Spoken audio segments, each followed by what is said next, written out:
That's right. Dark Magician and DDD are back to showcase some very interesting thoughts for the format. Don't be like the 30% of you that have not smashed the ever-living crap out of that subscribe button. Smash it so you guys don't miss out more Oz content. So we're going to be looking at what was referred to as the Fortune Cup for Cuba here, or a regional rather. But what's most interesting about this is Fallen of Albaz takes the lead here as the biggest represented deck here in terms of top cut. One of those variants being like a small tier engine in the deck, kind of showcasing that, you know, this deck can kind of do some interesting things.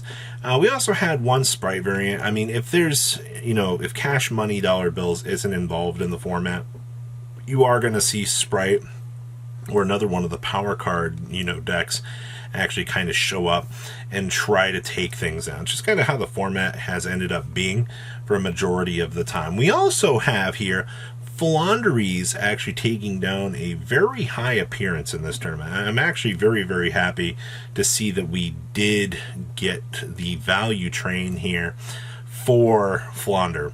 We also had an Exosister deck in Top Cut. That's not something that you hear me say all the time.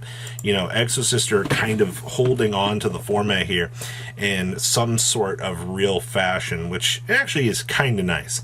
I like seeing that deck as like a little bit of a rogue buster, and it does a fantastic job at certain points of being that deck to kind of challenge a lot of the norms that we've seen here. Now, for the first time in a very long time, we actually have the ultimate spellcaster in terms of attack and defense showing up in the top cut of an event.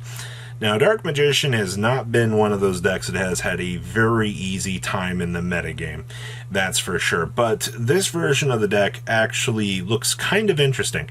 It's going to be relying on like Buster Blader here to set up like Buster Lug. It's actually like a Dark Magician slash Buster Blader-esque combo deck. When we look at the list here in a second, you'll get the chance to see what I'm talking about here, because you know, you need to be able to do certain things with Dark Magician, but, you know, Buster Blader does have a little bit of natural synergy with that.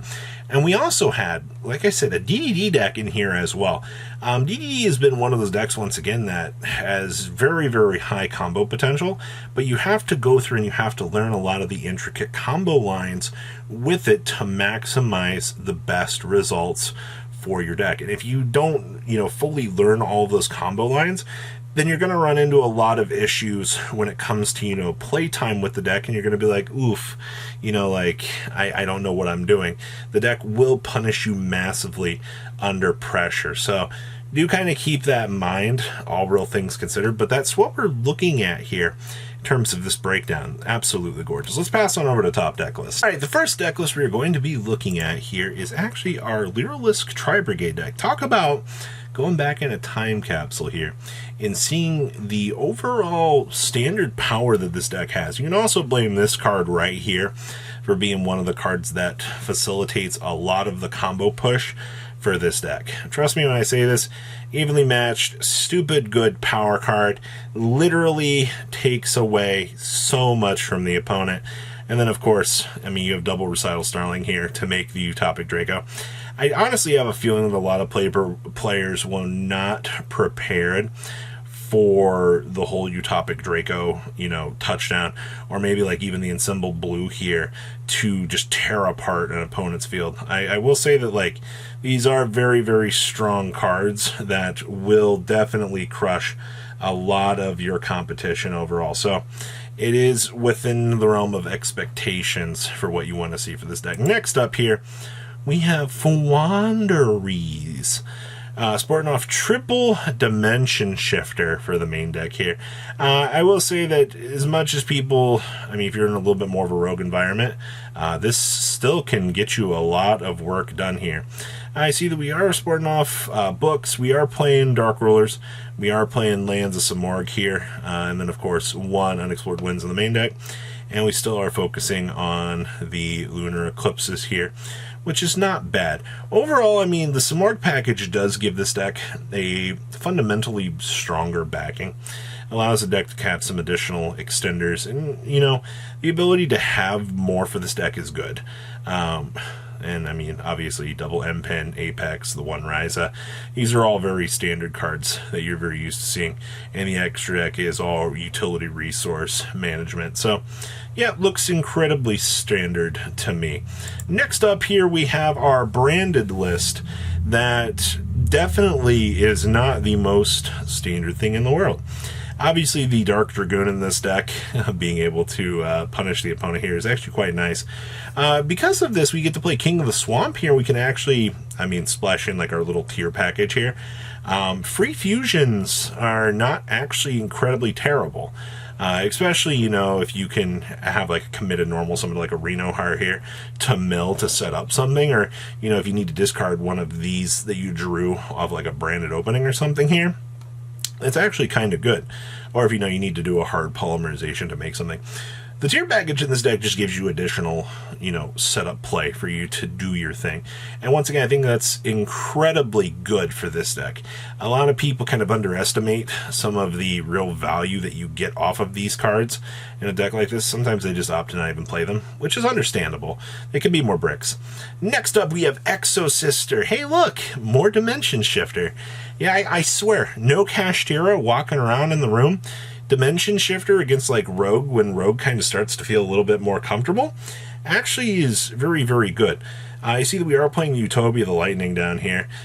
Double or Nothing is a very cool thing that you can also add to this deck if you're trying to cheese OTK your opponent. But to be perfectly honest with you, I feel like Utopia with Utopia the Lightning just kind of gets the job done. The whole Martha package is good. We're actually playing cross-out Detonators so that if we think our opponent's going to start to do something, we can actually hard answer it with a no. Stopping an Ash Blossom is really good. Stopping an Evenly from hitting us too feels really good. I will say that Evenly Matched being one of the key cards in this deck to make sure that you can play the game or safely set up also feels incredibly straightforward. Shout out here to good old Anti-Scam Fragrance. Ah, man. Talk about utility outs. Next up here. So this is our Buster Blader list. This is what I was talking about, alright? So you see how we are playing, like, the more extended Buster Blade engine here with the Dragon Buster Sword? You also do kind of have to keep in mind that, you know, Secrets of Dark Magic lets you essentially have free setup to make the Red Eyes Dark Dragoon, and then you can use Sword of Memories, all of the other support that you've got here for like the Buster Blader engine. You can even drop these off of Magician Souls to generate more value.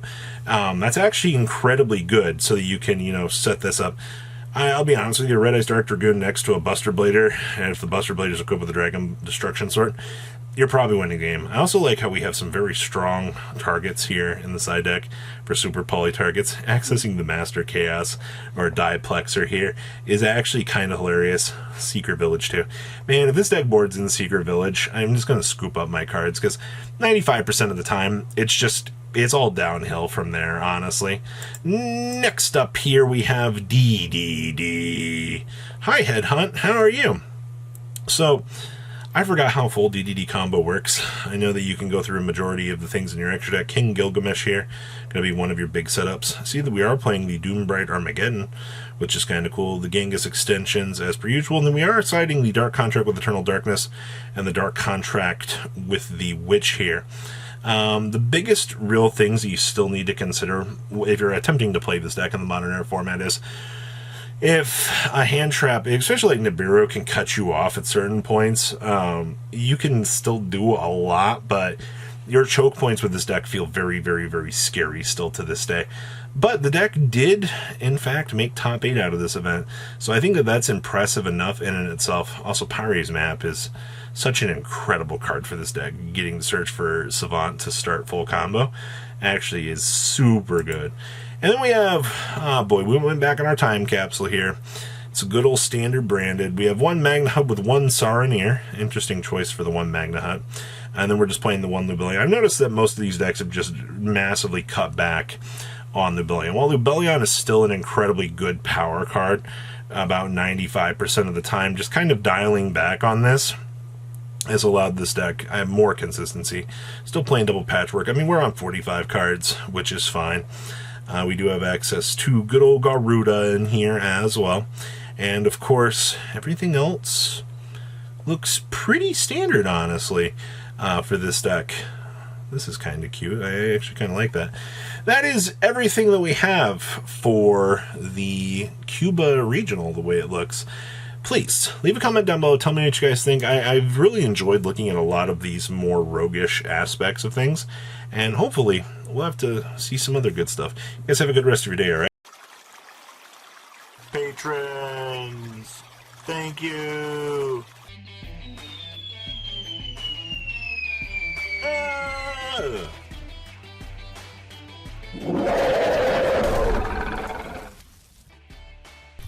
Thank you so much for watching. Check out these other videos.